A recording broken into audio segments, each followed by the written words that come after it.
Why, if the Quran is the word of an omniscient God called Allah, was it revealed in 7 modes? Why 7 modes? Will you explain? This is a question that every thinking and inquiring mind should ask, whether they are believers or unbelievers. After all, the Hebrew Bible, the New Testament, the scriptures of the great civilizations of India, China, Persia, and others were all in one version. Why did Allah, if He were the same as the God of Israel and Jesus, need to reveal the Quran in not 2, 3, or 4 modes, but 7? Incredibly, the answer to this question, based upon the records of Muhammad and Islam, is astoundingly simple. To start with, the pagan Arabs were mostly illiterate and very rarely had the facilities or the wherewithal to put down in writing the verses of the Quran. Most of the Quran had to be memorized by those who were attending Muhammad at any one time. Since Muhammad had to inform some of his immediate followers of his alleged revelations at different times, in different places, to different companions, over the incredibly long period of 23 years, it was impossible for him to keep track of the verses, their contents, and to which surah they belonged. He was giving different versions of a verse to different companions at different times. This caused, of course, dissent, consternation, infighting, and bewilderment among his followers. When these companions exchanged recitations, each believing that he had the correct and obviously the only true version, they started fighting and accusing each other of error or fraud. They of course had no other recourse but to ask Muhammad for the true version. When Muhammad heard the 2 or more versions, he told them that all are correct. Muhammad escaped this dilemma by informing his gullible and ignorant followers that the Quran was revealed in 7 different ways, modes, versions, or dialects. Thus, at a stroke, the sincere and truthful apostle of Allah covered all his lies and deception with this very simple but convenient answer. Why 7 modes? Because 7 is a holy number in the Bible, and hence Muhammad used it incessantly in the Quran and Hadith. Allah, who gave the Torah to Moses in only one form, had to give the glorious and inimitable Quran in 7 different ways.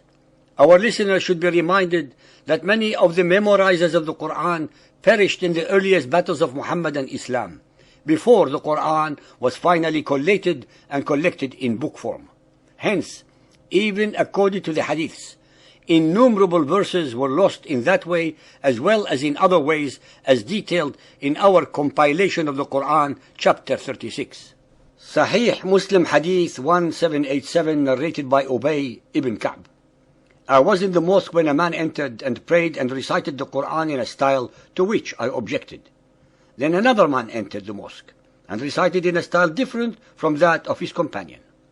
When we had finished the prayer, we all went to Allah's Messenger and said to him, "This man recited in a style to which I objected, and the other entered and recited in a style different from that of his companion."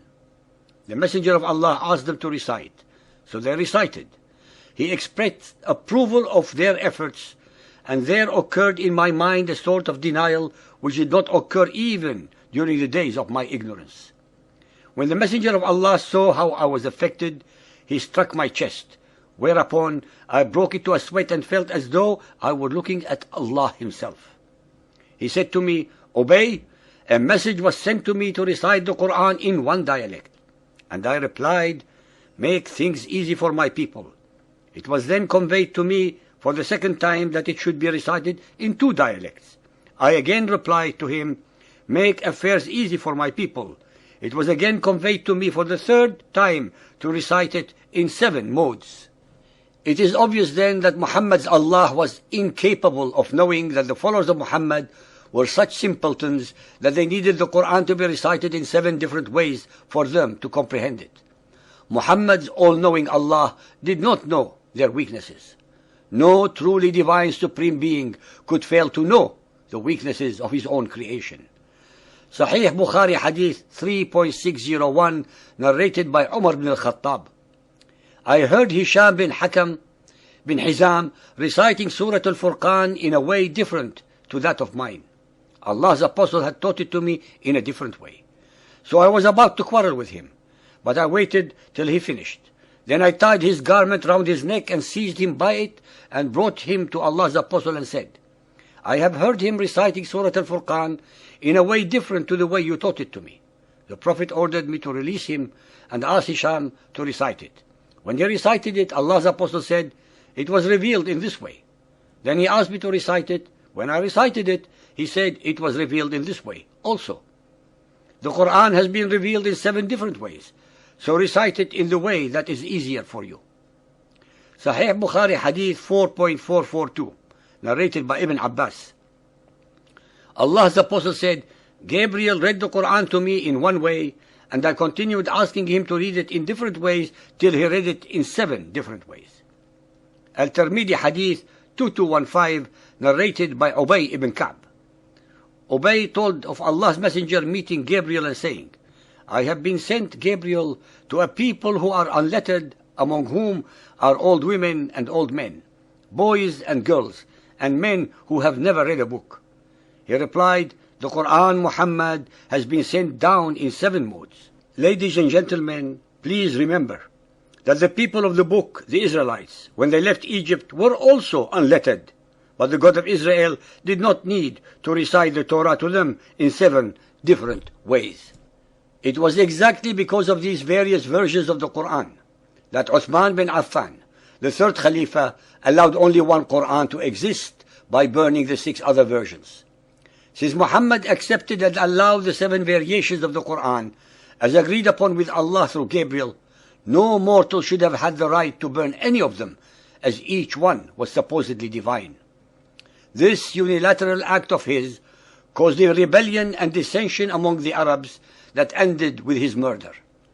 This sacrilegious act nullifies the unfounded and totally spurious claims of the followers of Muhammad that the Quran was never changed or tampered with, in defiance of the reports in most of the books written by the earlier Muhammadan exegetes that show otherwise.